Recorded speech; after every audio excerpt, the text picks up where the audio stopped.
What keeps us healthy and happy as we go through life? If you were going to invest now in your future best self, where would you put your time and your energy? There was a recent survey of millennials asking them what their most important life goals were. And over 80% said that a major life goal for them was to get rich.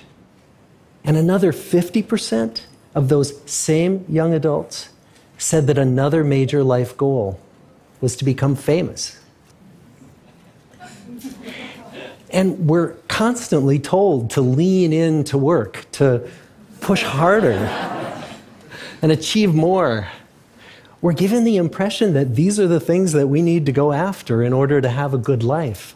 Pictures of entire lives, of the choices that people make and how those choices work out for them, those pictures are almost impossible to get. Most of what we know about human life, we know from asking people to remember the past. And as we know, hindsight is anything but 20/20. We forget vast amounts of what happens to us in life, and sometimes memory is downright creative.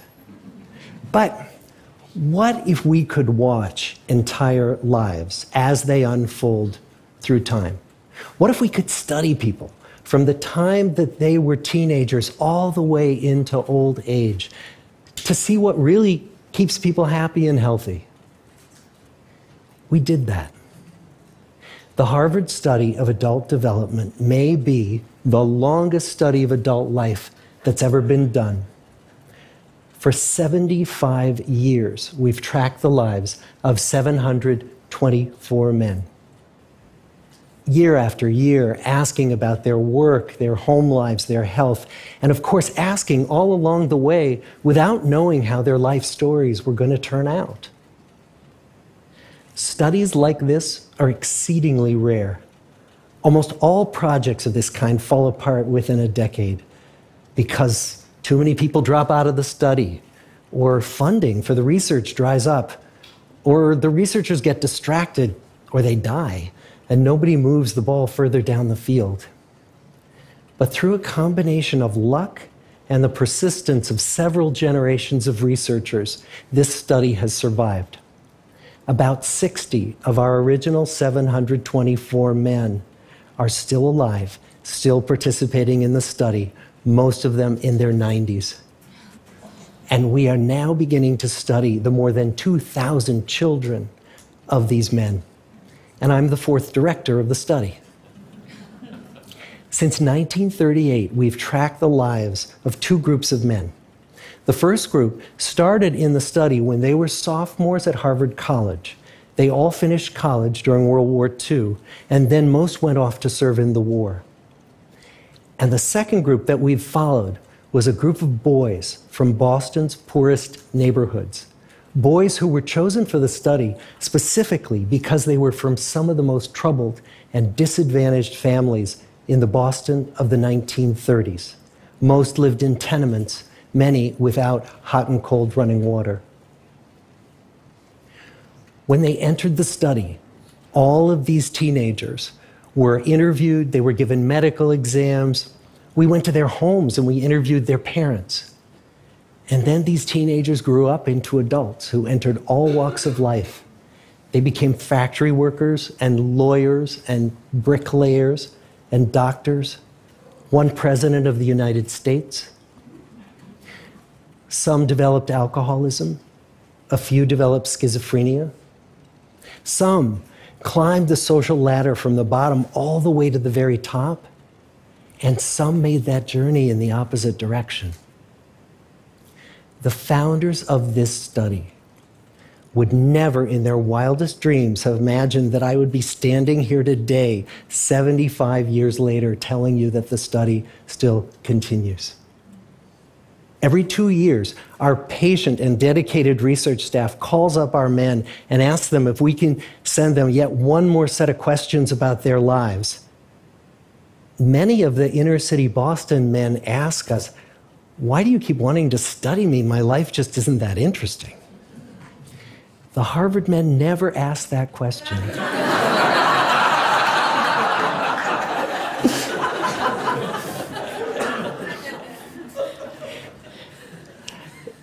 get the clearest picture of these lives, we don't just send them questionnaires. We interview them in their living rooms.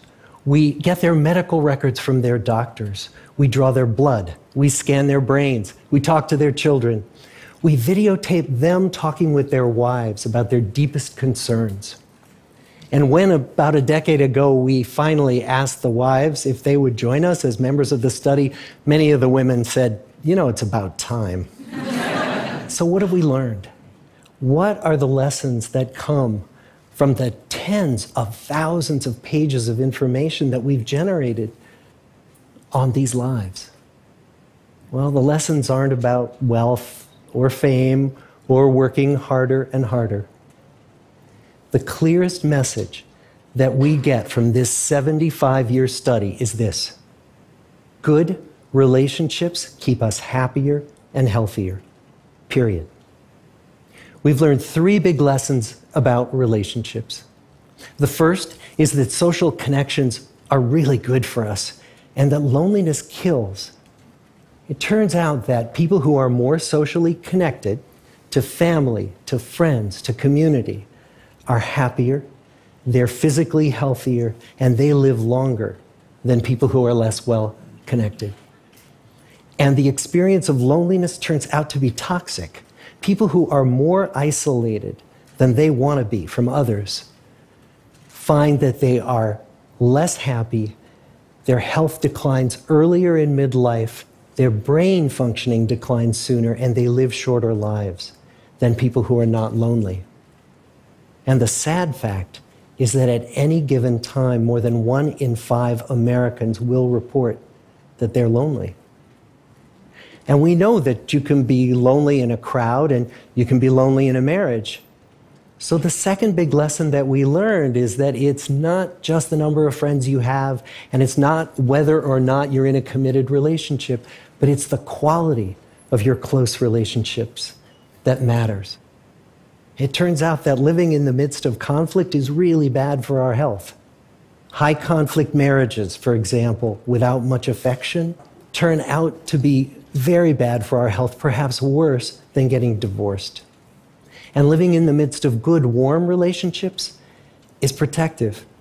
Once we had followed our men all the way into their 80s, we wanted to look back at them at midlife and to see if we could predict who was going to grow into a happy, healthy octogenarian and who wasn't. And when we gathered together everything we knew about them at age 50, it wasn't their middle-aged cholesterol levels that predicted how they were going to grow old. It was how satisfied they were in their relationships. The people who were the most satisfied in their relationships at age 50 were the healthiest at age 80. And good, close relationships seem to buffer us from some of the slings and arrows of getting old.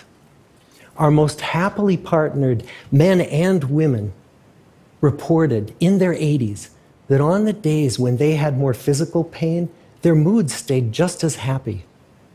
But the people who were in unhappy relationships, on the days when they reported more physical pain, it was magnified by more emotional pain.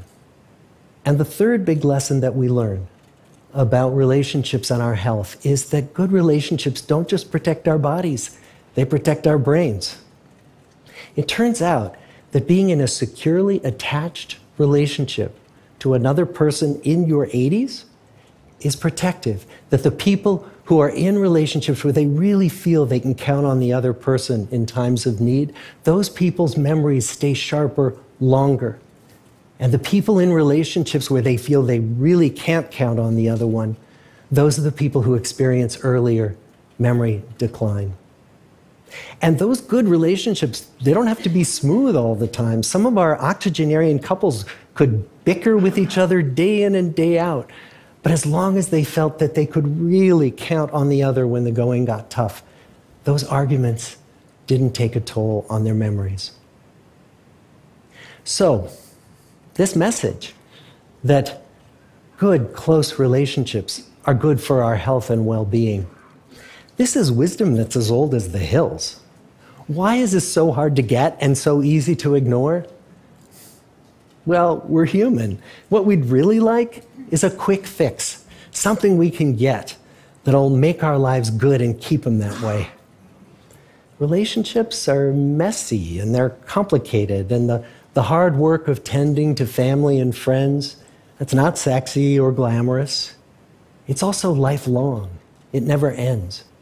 The people in our 75-year study who were the happiest in retirement were the people who had actively worked to replace workmates with new playmates. Just like the millennials in that recent survey, many of our men, when they were starting out as young adults, really believed that fame and wealth and high achievement were what they needed to go after to have a good life. But over and over these 75 years, our study has shown that the people who fared the best were the people who leaned into relationships with family, with friends, with community. So what about you? Let's say you're 25, or you're 40, or you're 60. What might leaning into relationships even look like? Well, the possibilities are practically endless. It might be something as simple as replacing screen time with people time, or livening up a stale relationship by doing something new together, long walks or date nights, or reaching out to that family member who you haven't spoken to in years, because those all too common family feuds take a terrible toll on the people who hold the grudges. I'd like to close with a quote from Mark Twain.